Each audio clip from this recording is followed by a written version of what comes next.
এইখানে তো তো তো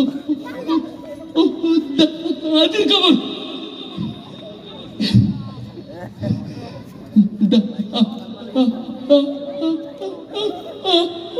গাছের তলায়। যাই হোক, এরকম করতে করতে বিছানা একটা নাম্বার দিয়ে দিছে, ভাবছে যে এটা শুনতে শুনতে মোটামুটি রাত পার হয়ে যাব। আচ্ছা, তারপরে একজন আসছে, দেখবেন ওই কিছু লোক আছে বেজাগায় দুই আলায়, তো হ্যাঁ মনে করেন প্রতিযোগিতা দিতে আসছে, অন্তত তার চাপ দিছে। এখন সে বলতেছে কবর জসিমউদ্দিন।